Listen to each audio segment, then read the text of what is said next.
सारी संगत यहाँ पर बैठी हुई है, पर जयकारा का घोष लगाते हुए सबको बड़ा संकोच हो रहा है। संसार के लिए तो बड़ी दुनिया वाहवाही करती है, पर परमात्मा के लिए जो वाहवाही करती है उसकी अपने आप ही वाहवाही सारी दुनिया में हो जाती है। तो इस बार बड़े ही प्रेम से, बड़े ही हृदय में सन्मुख श्री सद्गुरुदेव भगवान का ध्यान करते हुए बोलो जयकारा बोल मेरे शिव महाराज की जय, बोल साचे दरबार की जय। आए हैं दुर्धाम से लेकर संदेश परमारथ का, वैघट में ही जानत है ये खेल बना है स्वार्थ का।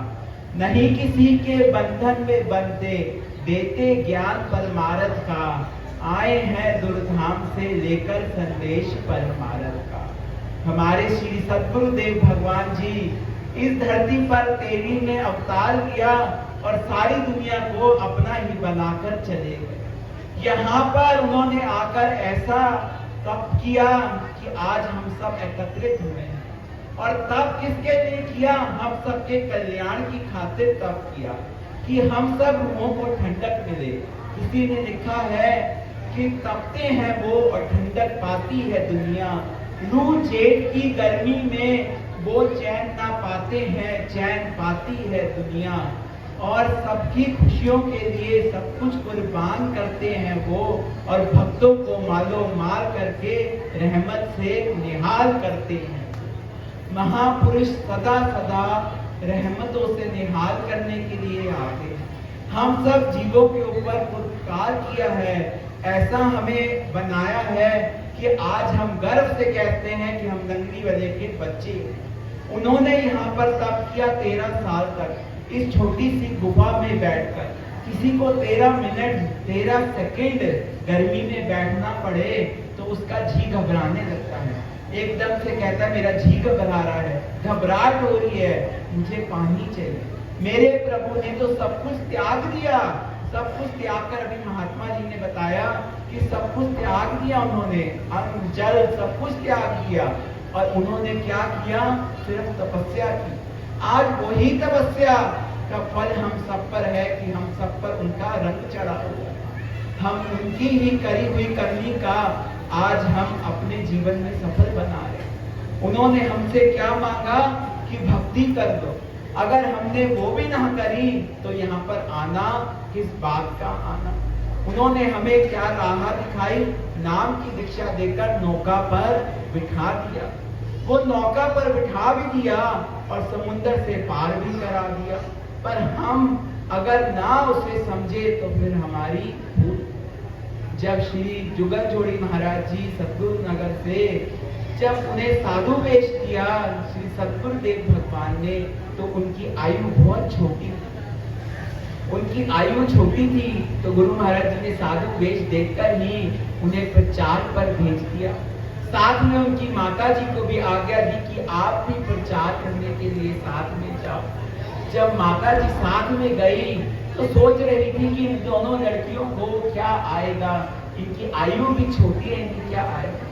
इन्हें वहां पर जाकर जब मंच पे बिठाया गया तो एक आगे महाराज जी के आगे हारमोनियम रख दिया गया और एक के आगे भागवत गीता रख दी गई। माता जी ये सोच में पड़ गई कि ये क्या भजन बोलेंगे और क्या भागवत गीतों के श्लोक को पढ़ेंगे।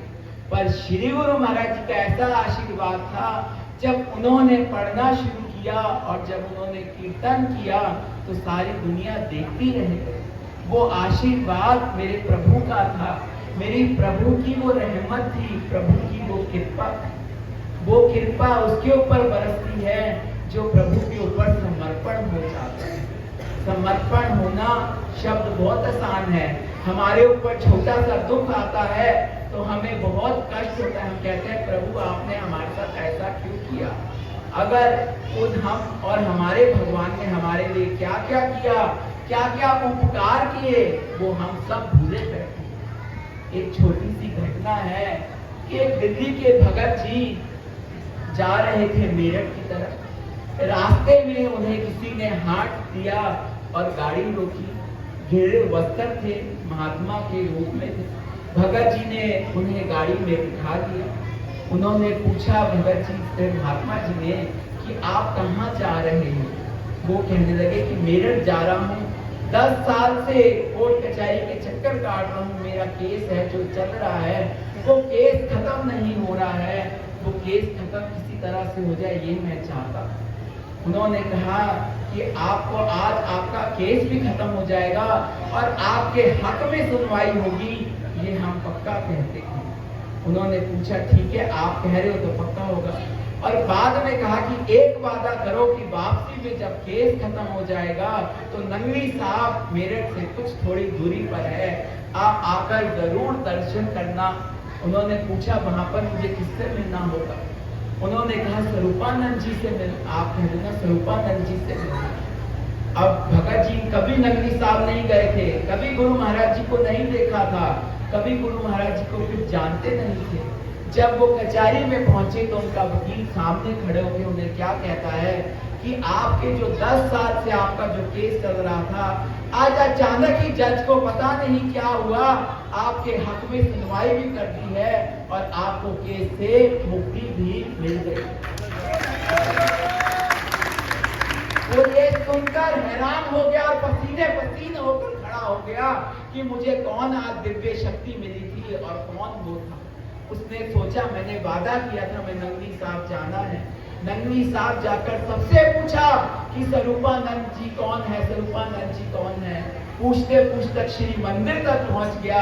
जब श्री गुरु महाराज जी के दर्शन किए तो आंखों से झरझर आंसू बहाकर कहने लगा कि आज तो ये मेरे साथ गाड़ी में बैठकर आए थे और यहाँ पर तो ये सचखंड वासी भगवान त्रिलोकीनाथ बैठे हैं और सबको दर्शनों से निहार कर रहे हैं और मैंने इनके साथ होते हुए भी इनका नाम है समझ पाया, मैं कितना नादान था।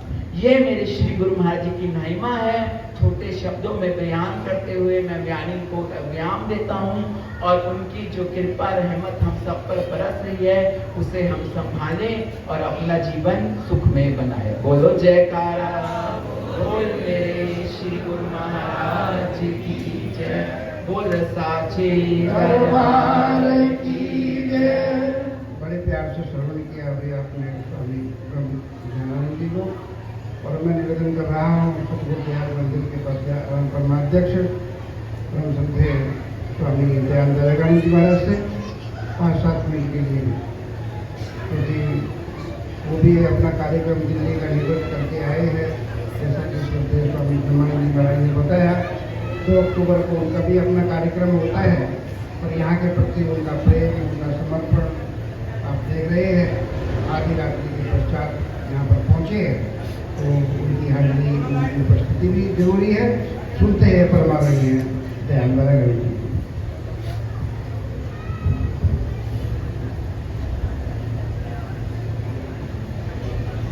दिलों के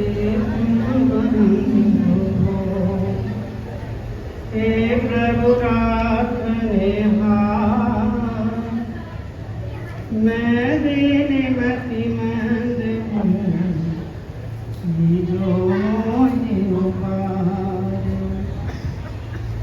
हरिगट में साहिब बसे सत्य चेत आनंद रो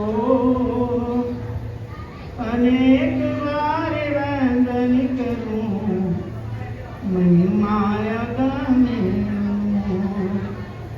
अनेक बार वंदन करूं महिमाया गाने। अपने हृदय मंदिर में श्री गुरुदेव जी का प्रेम भरा रूप अपने हृदय मंदिर में विराजमान करके बड़े प्रेम से जयकार करें।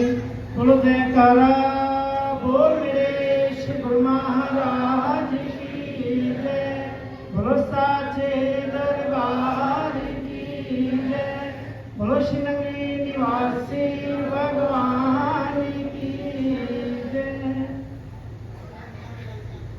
परमाराध्य देव श्री सतगुरुदेव भगवान जी के पावन चंद्रमा बिंदु में शोभायमान अर्चनीय वंचनीय श्री गुरुद्वारा का आदरणीय संत समाज एवं दूर दराज से आए श्री गुरु महाराज जी की प्यारी संगत,